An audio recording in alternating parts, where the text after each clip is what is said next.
Hello everyone. So today we will discuss about visitor to website and advantages of website. In our previous video we had discussed about meaning of website, feature of website and process of creating a website. So आज हम discuss करेंगे कि visitors to website क्या होता है and advantages of website क्या है, यानी कि वेबसाइट को यूज करने के क्या क्या बेनिफिट्स हैं, क्या क्या एडवांटेजेस हैं.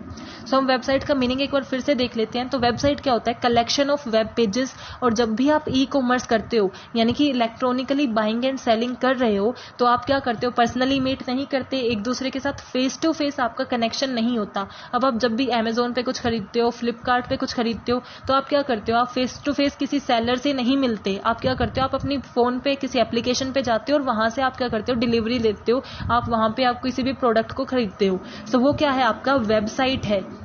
यानी कि आप क्या कर रहे हो? वर्चुअली कनेक्ट हो रहे हो, फिजिकली कनेक्ट नहीं हो रही. तो फिर वर्चुअली आप कैसे कनेक्ट हो सकते हो? आप अपनी वेबसाइट से. तो जब भी आप ई कॉमर्स करते हो तो हर ऑर्गेनाइजेशन को एक पर्टिकुलर मोड चाहिए होता है ताकि वो कस्टमर से कनेक्ट हो सके, जिसको हम क्या बोलते हैं? वेबसाइट, जिसके थ्रू वो वेरियस नंबर ऑफ जो हमारे कस्टमर्स हैं उनसे कनेक्ट होती है और अपने बिजनेस को ऑपरेट करती है. Meaning and introduction. Website is a collection of web pages which is made by using various languages such as hypertext markup language.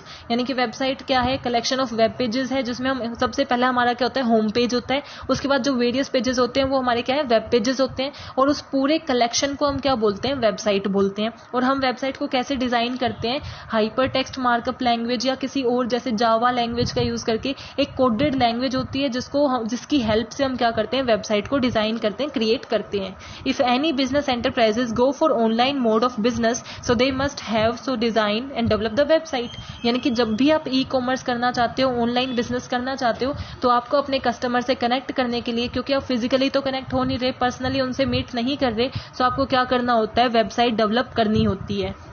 Features of website include, कि हमने अपनी प्रीवियस वीडियो में करे थे कि हमारे फीचर्स क्या क्या होते हैं? ग्राफिक, यानी कि हम अपनी वेबसाइट में पिक्चर्स को ऐड करते हैं, लिंक्स ऐड करते हैं, टेक्स्ट होता है जिसके नीचे मिस ग्राफिक्स के नीचे लिखा होता है कि ये रेड ड्रेस है, ब्लू ड्रेस है. सो ये सब क्या टेक्स्ट होता है. जनरल डिजाइन यानी कि उसका साइज वगैरह, नेविगेशन, कितना इजिली हम सर्च कर सकते हैं, हम कहाँ एग्जिस्ट कर रहे हैं, ये सब क्या है? हमारे फीचर्स हैं वेबसाइट की. Advantages of website. अब वेबसाइट को यूज करने की क्या क्या एडवांटेजेस हैं? यानी कि जब आप ऑनलाइन बिजनेस करते हो, ई कॉमर्स करते हो तो आप अपनी वेबसाइट बनाते हो, लेकिन उसकी एडवांटेजेस क्या हैं, क्या क्या बेनिफिट हैं? So first is large market area coverage.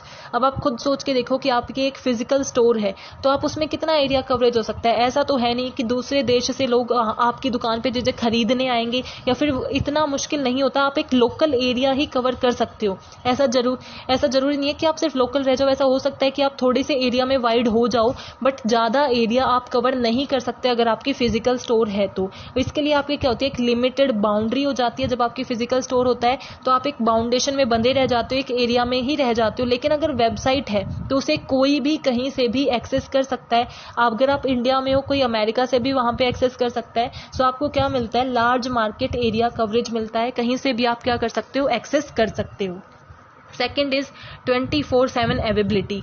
अब अगर आपकी फिजिकल स्टोर होती है, वेबसाइट ना हो, तो उसका क्या होता है कि आपका 24/7 का होना, अवेलेबल होना पॉसिबल नहीं होता, क्योंकि आप कभी तो उसे बंद भी करते हो. ऐसा जरूरी नहीं है कि हर टाइम आपके पास वो अवेलेबल हो, वो जो प्रोडक्ट चाहते हैं वो अवेलेबल हो. लेकिन वेबसाइट पे क्या है? वो इतना कन्वीनियंट होता है कि जब भी आप विजिट करना चाहो आप उतनी ही बार विजिट कर सकते हो. ईजी हमारी अवेलेबिलिटी होती है 24/7. हर टाइम जब भी आप जाना चाहो, जिस भी सेकंड, जिस भी मिनट आपको वो क्या होगी? अवेलेबल होगी. Easy expansion. अब अगर आपका जो वेबसाइट है उसको एक्सपेंड करना क्या है? इजी है. आपको अगर अपना बिजनेस एक्सपेंड करना है, वेबसाइट, अगर आप ऑनलाइन बिजनेस एक्सपेंड कर रहे हो तो वेबसाइट के थ्रू आप एक्सपेंड कर सकते हो, क्योंकि उसमें आप नई नई चीजें ऐड कर सकते हो, कोडिंग ऐड करके आप न्यू चीजें ऐड कर सकते हो. लेकिन ऐसे ही अगर आपको फिजिकल बिजनेस एक्सपेंड करना होता तो आपको क्या उसके लिए मीन्स बिल्डिंग क्रिएट करनी होती, फिर उसमें कितना कंस्ट्रक्शन वर्क होता, टाइम कंज्यूमिंग होता. लेकिन वेबसाइट को एक्सपेंड करना बहुत ईजी होता है. Consumer search for product and services online before making purchases. कि अब हम टेक्नोलॉजी पे इतने डिपेंड हो गए हैं, टेक्नोलॉजी का इतना यूज करने लग गए हैं कि जब भी हम कुछ परचेज करना होता है, हमें कुछ भी चीजें खरीदनी होती हैं, तो हम रिकमेंडेशन के लिए क्या करते हैं? पहले गूगल पे चले जाते हैं, उसे सर्च कर लेते हैं कि उसके बारे में, उसके प्राइजेस का पता लगा लेते हैं, किस किस तरीके के वो अवेलेबल हैं ये देख लेते हैं. कई बार क्या होता है कि कुछ हमारे कस्टमर्स जो ये सोच रहे थे कि वो शॉप पे जाके बाय करेंगे, उन्हें सर्चिंग के दौरान ऐसी चीज़ें मिल जाती हैं, उसके ड्यूरिंग ऐसी चीज़ें मिल जाती हैं कि वो सोचते हैं कि वो ऑनलाइन ही बाय कर लें। ये किस चीज़ के लिए, किसका बेनिफिट है? वेबसाइट का, कि वो हमें एक इन्फॉर्मेशन प्रोवाइड करती है प्रोडक्ट के बारे में। जब भी हम गूगल पे सर्च करते हैं और फिर हम क्या कन्वर्ट हो जाते हैं हमारे शॉप के कस्टमर से ऑनलाइन कस्टमर में। देन कन्वीनियंट, ऑब्वियसली कन्वीनियंट होता है क्योंकि आप घर बैठे बैठे शॉपिंग कर सकते हो, आपको कहीं पे भी बाहर जाना नहीं होता, आपकी जो डिलीवरी भी है वो भी घर पे ही होगी। वो सब क्या है, कन्वीनियंस प्रोवाइड कराती है, आपके लिए ईजी होता है बाइंग करना, सेलिंग करना। एजुकेट अबाउट बिजनेस, यानी कि वेबसाइट में क्या होता है, अब आप जब भी आप फिजिकल स्टोर पे जाते हो तो आप किसी के बिजनेस के बारे में इतनी इन्फॉर्मेशन नहीं ले सकते, उनके प्रोडक्ट के बारे में, मीन्स जो आपको खरीदना है उसके बारे में आपको दे देंगे। अब आपके अलावा उन्हें और भी कस्टमर्स को हैंडल करना होता है, मैनेज करना होता है, तो सारा टाइम तो वो आप पे नहीं लगा सकते। लेकिन वेबसाइट में क्या होता है, हर कस्टमर को कस्टमाइज फील कराया जाता है, प्रायोरिटाइज फील कराया जाता है, क्योंकि ऐसा नहीं होता कि आपके अलावा और कोई शॉपिंग नहीं कर रहा है, लेकिन उसे एजेंट हैंडल कर रहे होते हैं। इसलिए आपको क्या होता है, ज़्यादा एजुकेशन मिल जाती है, ज़्यादा नॉलेज मिल जाती है उनके बिजनेस के रिगार्डिंग। जैसे इन्फॉर्मेशन एंड हेल्प में जो है उनके बारे में वो बहुत सी इन्फॉर्मेशन मिलती है, वो कब सेटअप हुए थे, उनका बिजनेस कैसा है, आप ऑनलाइन ही हेल्प मांग सकते हो। ये सब क्या है, आपके एजुकेशन ज़्यादा प्रोवाइड कराते हैं, इन्फॉर्मेशन ज़्यादा प्रोवाइड कराते हैं। Consumer have more confidence and prefer doing business with companies as they know something about. अब क्या करते हो आप, जब आपको किसी ऐप के बारे में सर्च करना होता है तो आप क्या गूगल पे सर्च कर सकते हो, उनके बारे में इन्फॉर्मेशन ले सकते हो, आप ये देख सकते हो कि वो कितनी सिक्योर है, कितनी सेफ है, उसके रिगार्डिंग कोई फ्रॉड केसेस हैं या नहीं। आप क्या इजीली उसके बारे में इन्फॉर्मेशन गेन कर सकते हो। इवन उनके खुद की साइट से, उनके खुद के पेजेस से आप क्या देख सकते हो, उनके बारे में इन्फॉर्मेशन देख सकते हो। और एज अ कस्टमर आप उसी चीज़ पे ज़्यादा बिलीव करते हो, उसी पे ट्रस्ट करते हो जिसके बारे में आपको इन्फॉर्मेशन पता है। वेबसाइट की इन्फॉर्मेशन हमें इजीली एक्सेस हो जाती है, इसीलिए कस्टमर का ट्रस्ट गेन करना हमारे लिए थोड़ा इजी हो जाता है। Tools for promoting website. अब हमने वेबसाइट बना ली और हमने जब अपने प्रीवियस वीडियो में ये डिस्कस किया था कि हम अपनी वेबसाइट को बनाते हैं तो उसमें हमारी एक स्टेज आती है जिसमें हम वेबसाइट की मार्केटिंग करते हैं।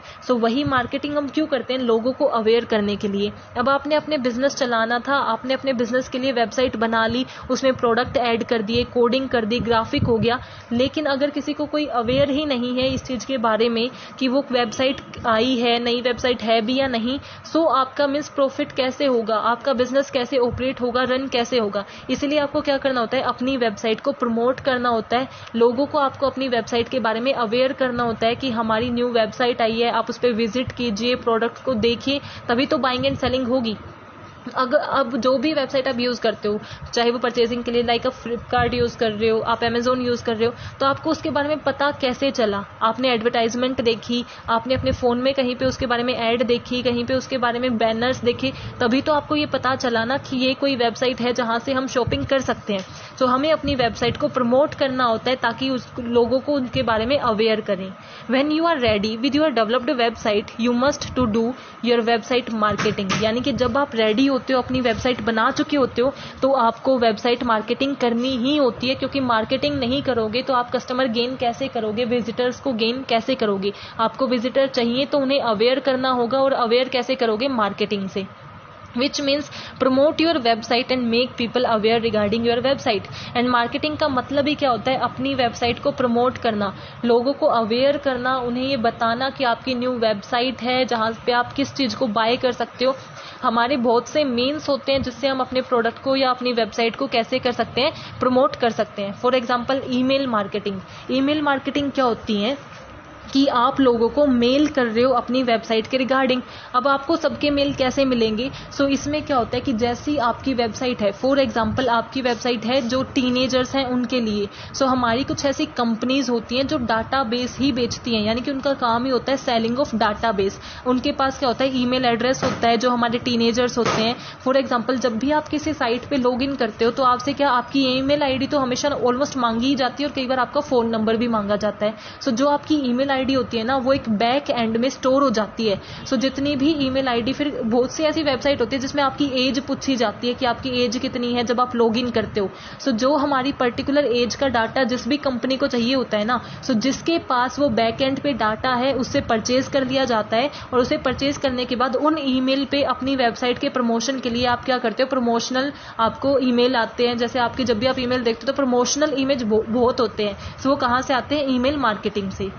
देन सेकेंड इज फेसबुक, यानी कि आप अपनी जो भी आपने साइट बनाई है उसका अकाउंट फेसबुक पे बना लो एंड देन आप पोस्ट करो। क्योंकि फेसबुक पे क्या है, अगर आपने किसी ने आपका वो देखा और उसको वो पसंद आ गया, किसी को आपकी पोस्ट पसंद आई, तो वो क्या करेगा, शेयर करेगा जितने भी उसके फ्रेंड्स हैं। देन ये लिंक चलता रहेगा, उसमें से किसी को पसंद आए वो किसी और को शेयर करेगा, जिससे आपके लोग और अवेयर होंगे आपके प्रोडक्ट के बारे में, आपकी वेबसाइट के बारे में।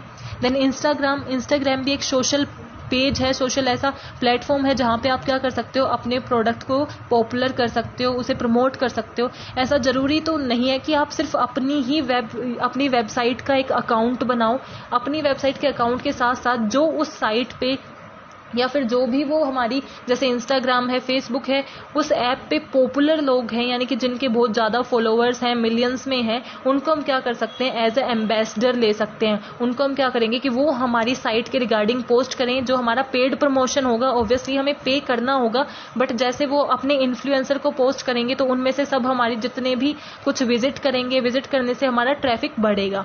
सो इंस्टाग्राम एंड फेसबुक का यूज़ कर सकते हैं। देन हम यूट्यूब का यूज़ कर सकते हैं, यानी कि हम यूट्यूब पे अपना चैनल स्टार्ट कर दे, वेबसाइट के रिगार्डिंग इन्फॉर्मेशन देने का, वेबसाइट के रिगार्डिंग बताने का, या फिर जो भी हमारे यूट्यूब पे व्लॉगर्स हैं जो ब्लॉग बनाते हैं, उनसे जो सोशल इन्फ्लुएंसर्स हैं उनको हम एज ए एडवर्टाइजमेंट मीन्स उनको पेड प्रमोशन के लिए बोले, तो वो क्या करेंगे, हमारी वेबसाइट को जैसे उनकी जो भी एड आती है बीच में, आप कोई भी वीडियो देखते हो तो वो क्या होगी, आपकी वेबसाइट की एडवर्टाइजमेंट होगी, जिससे और ज़्यादा पीपल अवेयर होंगे आपकी वेबसाइट के रिगार्डिंग।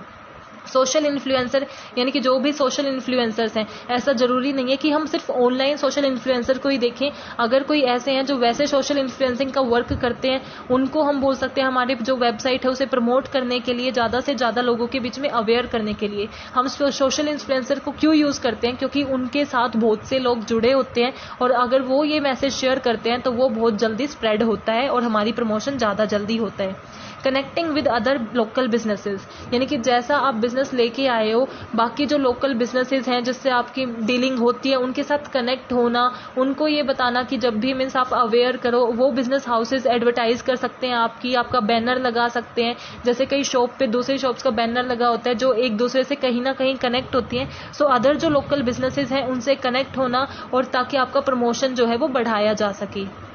विजिटर्स टू वेबसाइट, अब हमने देख लिया कि वेबसाइट के एडवांटेजेस क्या होते हैं और उसे हम कैसे प्रमोट कर सकते हैं। अब विजिटर्स टू वेबसाइट क्या होते हैं, यानी कि जब आप प्रमोशन करते हो, हम प्रमोशन क्यों करते हैं, ताकि हमारे विजिटर्स टू वेबसाइट इंक्रीज हों, यानी कि जो लोग हमारी वेबसाइट पे विजिट कर रहे हैं, नंबर ऑफ इंडिविजुअल्स इंक्रीज हों।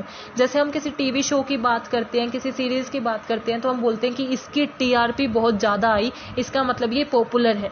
सो टीआरपी क्या होता है, वो ये बताते हैं कि कितने लोगों ने इस शो को देखा है। सिमिलरली जो हमारी वेबसाइट होते हैं उसके विजिटर्स का नंबरिंग क्या बताता है कि कितने लोग, कितने इंडिविजुअल्स इस वेबसाइट पे आए हैं, इस पे विजिट किया है, उन्होंने इस पे कुछ बाइंग एंड सेलिंग करी है। Success of website depend upon its traffic and number of visitor that arrived on a website, यानी कि visitors of website को हम website traffic भी बोलते हैं। और एक जैसे टीवी सीरियल्स की या सीरीज की, मूवीज की सक्सेस किस पे डिपेंड होती है, उनकी टीआरपी पे डिपेंड होती है। सिमिलरली हमारी जो वेबसाइट है उसकी जो सक्सेस है उसके विजिटर्स पे डिपेंड होती है कि कितने लोगों ने विजिट किया है हमारी वेबसाइट पे। जितने ज़्यादा विजिटर्स होंगे उतनी ज़्यादा हमारी वेबसाइट सक्सेसफुल होगी। Visitors to website simply means the number of an individual who came to the website for searching and other actions, यानी कि visitor of website simply क्या है कि कितने लोग आ रहे हैं, कितने individuals हमारी वेबसाइट पे आए हैं, कितने लोगों ने हमारी वेबसाइट को देखा है, कितनों ने बाइंग एंड सेलिंग करी है। Visitors to website are analyzed by various means such as time, period, individuals, their actions. यानी कि हम विजिटर्स जो वेबसाइट हैं उनको हम कैसे एनालाइज करते हैं. फॉर एग्जांपल कई कंपनीज क्या करती हैं, टाइम उन्होंने कितना स्पेंड किया है उसके बेस पे एनालाइज करती हैं. कि अब आप सोचो आप फ्लिपकार्ट पे गए और आपने सिर्फ 10-15 सेकंड में आप वापस आ गए, उस साइट पे आप नहीं रुके. इसका मतलब क्या है कि ये कंसिडर किया जाता है कि आप बाय मिस्टेक उस पे वो ओपन हो गई थी या फिर आपकी कोई इंटेंशन नहीं थी खरीदने की. अगर आप 2-3 मिनट लगाते हो इसका मतलब आप कुछ देखना चाह रहे हो, कुछ सर्चिंग कर रहे हो. और अगर आप उससे भी ज्यादा 5-10 मिनट लगा रहे हो इसका मतलब आपकी पूरी इंटेंशन बन चुकी है खरीदने की और आप बाइंग कर सकते हो. सो हमारे जो विजिटर्स हैं उनको उनकी टाइम के अकॉर्डिंग, उनके एक्शंस के अकॉर्डिंग एनालाइज किया जाता है. Types of visitor to website और वेबसाइट ट्रैफिक, यानी कि वेबसाइट ट्रैफिक के क्या क्या टाइप्स होते हैं, हमारे जो विजिटर्स हैं वो कहाँ कहाँ से आ सकते हैं. सो हमारे 4 टाइप होते हैं: direct traffic, referral traffic, social traffic and organic traffic. Direct traffic क्या होता है? It refers to the users who travel directly to your website without taking a journey through any research engine. यानी कि किसी और search engine से, किसी और आउटसाइड से, लिंक से नहीं आए हैं, वो डायरेक्टली क्या आए हैं, आपकी साइट पे ही विजिट किया है उन्होंने. ऐसा नहीं है कि उन्होंने इंस्टाग्राम खोल रखा था तब उन्हें पता चला कि आपकी कोई वेबसाइट है, वहां से वो यहाँ पर आए हैं. नहीं, डायरेक्टली उन्होंने आपकी ही वेबसाइट को ओपन किया है, गूगल पे सीधा आपकी ही वेबसाइट को सर्च किया है या फिर सीधा आपकी ही एप्लीकेशन को डाउनलोड किया है. यानी कि डायरेक्ट रूट पे आए हैं, कोई भी इनडायरेक्ट रूट नहीं है. उसको हम बोलते हैं direct traffic. Then referral traffic.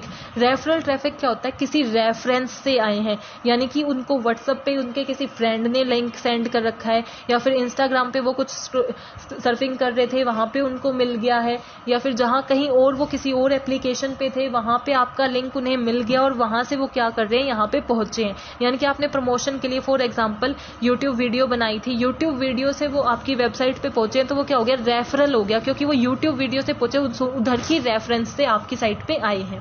Then social traffic. Social traffic means social media platform जो होते हैं, जैसे फेसबुक है, इंस्टाग्राम है, स्नैपचैट है, वहां से जब वो आपकी साइट पे आते हैं तो उसको हम बोलते हैं सोशल ट्रैफिक. यानी कि जो भी हमारे विजिटर्स हैं वो किसी सोशल मीडिया प्लेटफॉर्म से हमारी साइट पे अराइव हुए हैं. Then last is organic traffic. Organic traffic क्या होता है? It refers to the number of user that reach your website through search engine result page. यानी कि उन्होंने गूगल पे कुछ सर्च किया था और सर्च इंजन से, गूगल एक सर्च इंजन है, ऐसे ही बहुत से सर्च इंजन है जैसे याहू है या फिर बिंग है, जो भी उन्होंने सर्च किया था उधर से आपको उनको लिंक मिला है और आपकी वेबसाइट पे वो आए हैं. सो वो कैसे हो सकते हैं? डायरेक्ट हो सकते हैं, रेफरल हो सकते हैं, सोशल हो सकते हैं एंड ऑर्गेनिक हो सकते हैं. So I hope you are clear with this topic. If you have any doubt please mention in comment section. Thank you. Keep supporting.